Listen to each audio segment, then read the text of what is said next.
ازيكم عاملين ايه؟ في الفيديو ده هنكمل كتاب اغنى رجل في بابل. في الفيديو الاول قلنا ان كان في نصيحتين كانوا بخصوص ادخار الفلوس، لكن قلنا بعد كده ان الواحد ما ينفعش يعتمد على ادخار الفلوس وبس كده بسبب التضخم، لان التضخم بيخلي الفلوس قيمتها تقل مع الوقت زي ما اتكلمنا الحلقه اللي فاتت، وهتلاقي لينك الحلقتين اللي فاتوا في الديسكريبشن تحت لو حبيت تشوفهم. وفي الفيديو ده هنكمل باقي الكتاب وازاي ان احنا ممكن نتغلب على التضخم.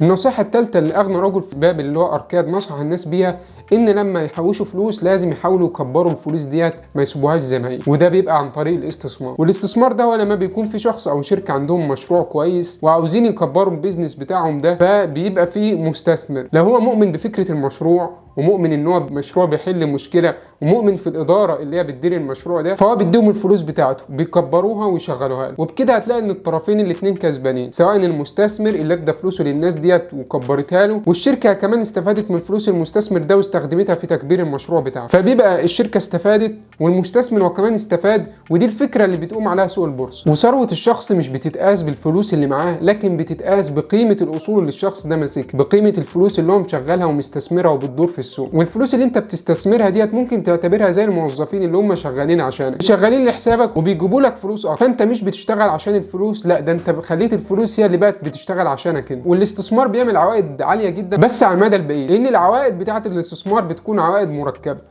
وده اللي هنعرفه الحلقه الجايه بالتفصيل لما نتكلم عن الفايده المركبه وازاي تحسبها. فاعمل اشتراك في القناه وفعل الجرس لو ما انتش مشترك عشان توصلك الحلقه ديت اول ما تنزل على طول. واغنى رجل في بابل حكى للناس قصه عشان يوريهم مدى قوه الاستثمار على المدى البعيد. بيقول ان كان في مزارع لما ابنه اتولد خد 10 عملات من معاه وراح اداهم لتاجر، وطلب من التاجر انه يشغل الفلوس ديت معاه والارباح اللي تكسبها يشغلها هي كمان عشان يستفيد من الفايده المركبه، وهيعمل الكلام ده لحد ما ابنه يتم 20 سنه زي حالاتي انا كده. المهم التجاره ديت كانت كل 4 سنين بتحقق عائد 25%، وانت ممكن تبص ان هي نسبه قليله، يعني كل 4 سنين فلوسه بتزيد بمقدار الربع بس، لكن هتشوف تاثير الفايده المركبه دلوقتي وازاي ان الفلوس زادت بطريقه جامده جدا، لان فلوس الاستثمار ديت بتزيد بطريقه اسيه اكسبوننشالي، مش هتحس بتاثيرها جامد في الاول لكن على المدى البعيد بتعمل عوائد خرافيه. المهم لما ابن المزارع ده تم 20 سنه، ال10 عملات اللي حطهم من 20 سنه بقوا 30 عمله، فالمزارع فرح جدا بالربح ده وقال ان ابنه مش محتاج الفلوس ديت دلوقتي، فطلب من التاجر ان هو يفضل يشغل الفلوس ديت لابنه. ولما الابن ده تم 50 سنه كان ابوه مات وراح للتاجر اللي شكله ما بيموتش ده، فلقى ان العملات بتاعته بقت 167 عمله، يعني العملات اتضاعفت اكتر من 16 مره، وده يبين لك ان بالصبر وعلى المدى البعيد ممكن تعمل عوائد جامده جدا. النصيحه الرابعه بقى ودي اهم نصيحه في الكتاب كله، النصيحه الرابعه ديت هي حافظ على فلوسك من الضياع. واركاد بيقول ان اهم قاعده في الاستثمار ان انت تحافظ على راس مالك من الخساره، وده بالظبط على فكره اللي قاله وارن بافيت اللي هو انجح مستثمر في تاريخ البورصه الامريكيه. بيقول ان الاستثمار هو عباره عن قاعدتين اتنين بس، القاعده الاولى هي اوعى تخسر فلوس ابدا،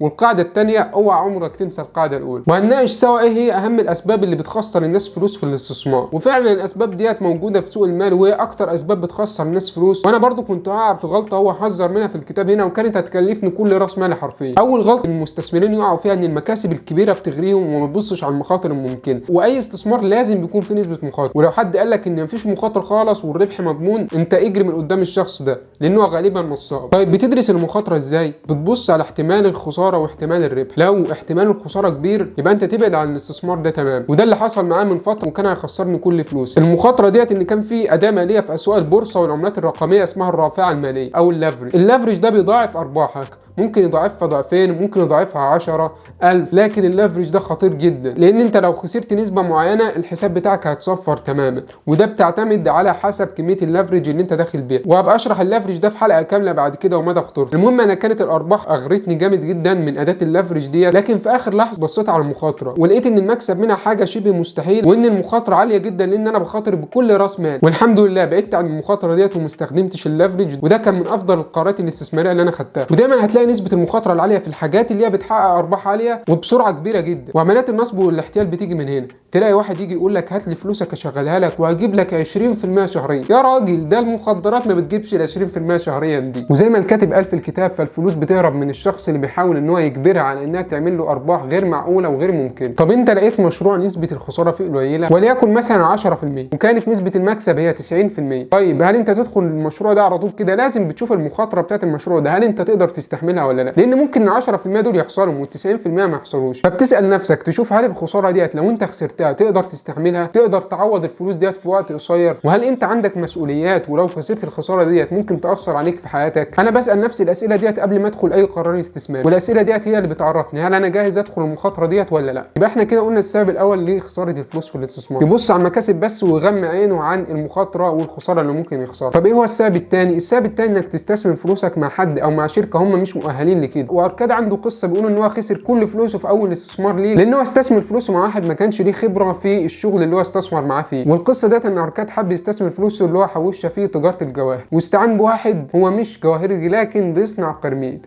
وعشان خاطر ما تسالنيش يعني ايه القرميد عشان انا نفسي ما اعرفهاش، اللي يهمنا ان هو مش بيفهم في الجواهر. والراجل ده كان من المفترض انه هيسافر سوريا يشتري جواهر من هناك ويرجع بها بابل تاني ويبيعوا الجواهر ديت في بابل ويقسم المكسب بينه هو واركاد، لكن لانه هو ملوش خبره في الجواهر فلما راح سوريا ضحكوا عليه هناك، وبدل ما يدوا له جواهر ادوا له ازاز، وهو اشترى منهم الازاز ديت على انه جواهر، واركاد خسر كل فلوسه. والموضوع ده هتلاقيه بيتكرر كتير مع الاهل والمعارف. هتلاقي مثلا واحد قريبك يقول لك ده انا هفتح مشروع جديد وهو ما عندوش خبره بالمشروع ده وما بيفهمش فيه، فانت لو شاركته انت غالبا هتخسر كل فلوسك. فلازم تبقى حذر من النقطه ديت، واي واحد هتستثمر معاه لازم تعرف ان هو ليه خبره في المجال ده ويقدر فعلا يكسبك فلوس ويكبر الشغل ده. وبس كده، دي كانت كل حاجه في حلقه النهارده، ويا ريت لو الحلقه عجبتك تعمل لايك، ولو حبيت تتواصل معايا هتلاقي لينك حساب الانستجرام في الوصف تحت. وبس كده، اشوفكم على خير، مع السلامه.